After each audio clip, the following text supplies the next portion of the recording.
Per Eriksson. So here we are in Sweden, and we're now on the way to Stockholm to the one Michelin star restaurant Ekstedt. And we're there to meet with the chef, Niklas Ekstedt, and his team.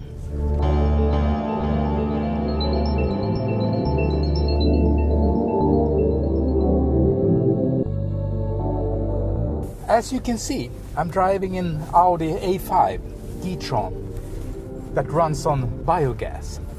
And as you all know, biogas is made from waste from restaurants and the food industry. Audi is focusing on sustainability, and so are the top chefs in Sweden and in the rest of the world. Let's see if you can combine a taste of Sweden and how you can link that to a more sustainable and environmental consciousness.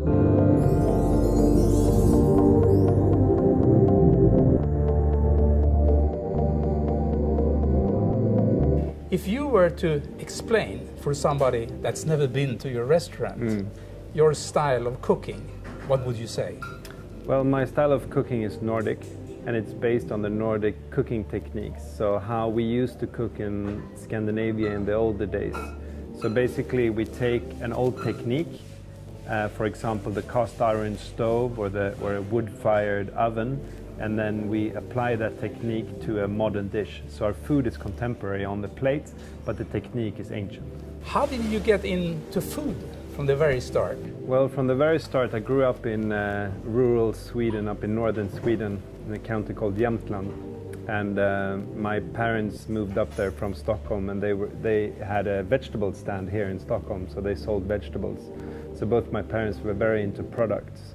And so they always gathered the best, products and the best vegetables, fish and meat at the house. So food was very important as a child growing up. And also we had far to restaurants and stores. We didn't have much, to buy in a local village. So my parents gathered, they went out to pick berries and they talked to the local hunter to buy a game from them. So yeah, food was very important growing up. To create your wonderful dishes, where do you find the produce and the products to be able to create your style of cooking? Like most restaurants today, we source products according to season. So we look into the season and what's fresh and what's at a good price right now, we buy that. So it's very seasonal driven, the menu. But, I also look at nostalgia and through the cooks and the chefs that work here. So there's always a constant dish on the menu that's created by one of the cooks in the restaurants. So him or her can choose a product or something that's close to them, and then they can try it out and we'll discuss it, and then we put it on the menu. To be able to create the specific Nordic kitchen that is part of your style, what's so specific with the produce that we get here in Sweden? We have a very long country. Sweden has very different climates. A lot of foreigners think of Sweden as being just a cold, icy, kind of like Antarctica. But that's not actually true. We have Skåne in the very south, where you have a very fertilized and very nice soil to grow wheat and even corn today, and they even have wineries down there in south. And then north, of course, with the great game and berries, and where it's great to forage new flavors and products. So it's very diverse. Is there something that you could call a taste of Sweden? I mean, there is a taste of Sweden, definitely. And I travel a lot, and as soon as I go away, I get 2 or 3 days and I really long back to the taste of Sweden. You are very specific on your techniques. Yes, the old that's traditions. my thing. Yeah. Tell me about what's so special about the technique that you are using. Well, I mean, it's basically my whole kitchen is based on and my whole cooking philosophy is based on techniques. And this thing that happened in Nordic food when electricity was invented, that our inventions stopped and halted. So Nordic cooking hasn't been very progressive until 10, 15 years ago. there's a big gap between the 1930s and end of the 90s, when basically nothing was invented in the Nordic country. Everything was imported, both techniques and product-wise. So if you look at the Scandinavian cooking history and the way that we used to cook in the older days, the big inventions and the big flavors were there before electricity was introduced. So when I opened this restaurant, I wanted it to be fully focused on old cooking techniques. So I wanted to cook like, you know, my grandparents' parents cooked. I wanted it to be the birch wood, the cast iron, the iron stove. I didn't want any convection ovens or sous vide bags. So cooking food in a plastic bag can never be as good as cooking it in a pot. That was the original idea. So the mix, the cross between products, locally grown, traditional products, and the traditional techniques. Why is that such a good combination? I think culturally it's something that evolves through history, and it was something that you did for a very long time. In the older days, you know, people weren't in such a rush as we are today, so something was very refined and you know, tested for a very long time before it ended up in a pot or a plate. So when you look at old recipes, I usually go down to the Royal Library just down around the corner from my restaurant, and I can sit there for hours looking at old books and writings about the techniques that were used in the older days, because they're just better. They are very driven from cooking and from years of trying out. As you know, there is a big trend among the top restaurants in the world to focus on the idea of no waste kitchen, using all parts of the animal. What is your take on that? It's an important trend, being sustainable, of course, because we all need to do that. I mean, if humanity is going to survive, we need to be more sustainable. But as a restaurateur, it's also important for me to get economy in what I do.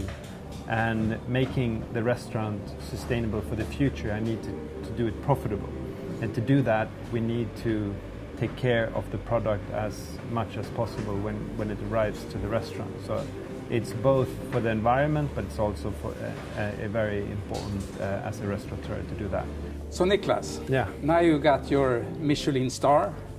You're one of the top chefs in Scandinavia, I would say. Where will you go from now? Well, I think from now, I'm going to focus completely on happiness and on my well-being.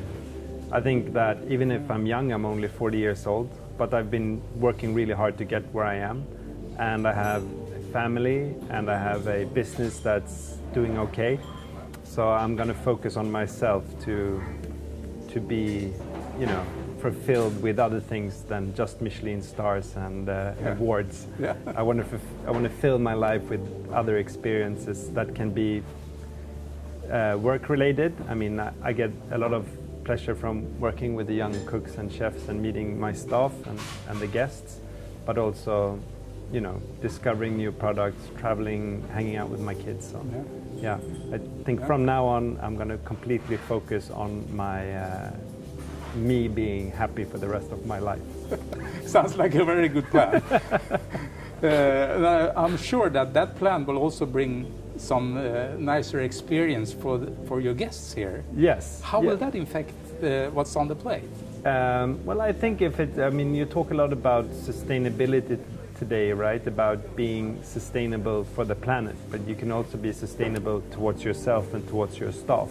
And that hasn't really been tried out in the restaurant business. The restaurant business has been really harsh and tough and have created a lot of, you know, bad people. And I think that is, you know, a hurdle for us. It's been a hurdle for us. And I think if we look into the future, we need to create a business and a industry that's filled with, you know, way more happy people than we used to have back in the days. You know, and I grew up in this industry, and I was only 16 years old when I started cooking at the top restaurant. And I've been through so many bad experiences, and I've been treated so bad. And I've been I cried going home from work, and I've been shouted out, and I've been punished with violence even. And I think that I would never want, you know, wanting my kids to be in that industry. You know, I want my kids to grow up in a restaurant business and a food industry that's filled with, you know, pleasure and sustainable working spaces. If you were to give an advice to a young person that wants to become a chef, what would you say?